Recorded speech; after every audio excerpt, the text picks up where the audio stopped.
그러니까 제가 조국 전 장관이랑 같이 뭘 기자회견할 거라고는 꿈도 안 꿨습니다. 그러니까요. 네. 근데 우리 노회찬 의원님께서 하신 명언이 있지 않습니까?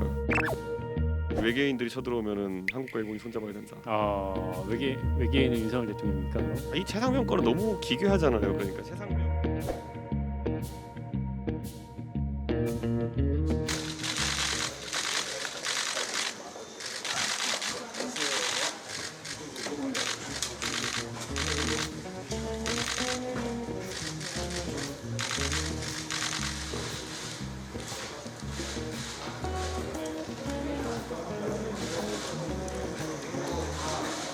조국혁신당 대표 조국입니다. 최상병 특검법은 좌우의 문제도 아니고 진보 보수의 문제도 아닙니다. 총선 전에 지금 뒤에 계신 해병대 예비역 연대 정원철 회장 등 관계자분들 만나서 대화를 하다가 깜짝 놀란 게 있었습니다. 우리 정원철 회장께서 국민의힘 당원이시란 겁니다. 저는 국민의힘에 반대하는 입장이죠. 너무도 다 잘 아시겠습니다만은 여기서도 알 수 있듯이 최상병이 어떻게 죽었고 그에 대해서 진상규명을 해서 합당한 자에 대한 처벌을 하는 것이 진보 보수와 무슨 관계가 있습니까? 좌우와 무슨 관계가 있습니까? 이 점을 분명히 말씀드리고 싶습니다. 이 과정에서 특검법이 발의되었고 이제 상임위까지 다 통과가 되었고 남은 것은 본회의 통과밖에 없습니다. 그런데 최근에 이종섭 국방부 장관이 뭐라고 말을 했나 하면 서류를 반환하는데 자신이 지시한 바가 없다라고 말을 했습니다. 본인 처벌을 앞두고 일종의 자백을 한 것입니다. 그렇다면 두 가지 문제가 있습니다. 이종섭 장관이 하지 않았다면 서류를 반환하라고 지시한 사람 누구입니까? 대통령실 관계자 중에서 누구인지 밝혀져야 됩니다. 이 법안을 국민의힘이 동의하에 통과할 것이라고는 기대하지 않습니다.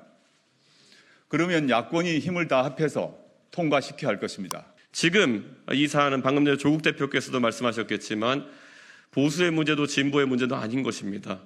말 그대로 대한민국의 안보를 걱정하고 그리고 공정과 상식을 바라는 그런 국민들의 마음이 모여져서 야당 지도자들이 이 한자리에 모인 것입니다. 오늘 이 자리에 서서 윤석열 대통령께서 혹시 들으신다면 이 질문을 드리고 싶습니다. 만약에 대통령 윤석열이 아니라 검사 윤석열이라면은 이 사건을 어떻게 바라보시겠습니까?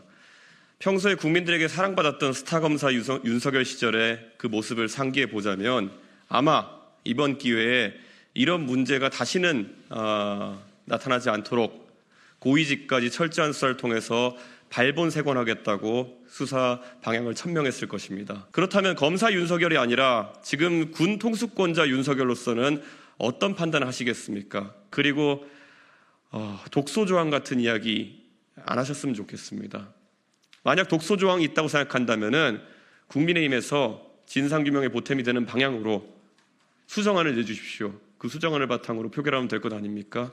근데 지금 또다시 권력자에게 줄 서려고 하는 것이 아니라면은 독소조항 같은 이야기로 최상병 부모의 마음을 후벼파고 박정훈 대령 어머니의 마음을 후벼파는 그런 발언하지 말아 주십시오. 그분들 모두 진상규명을 바라는 마음속에서 대통령과 국민의힘의 다른 선택을 기대하고 있을 겁니다. 간곡하게 또 그리고 강하게 저는 이렇게 경고하겠습니다.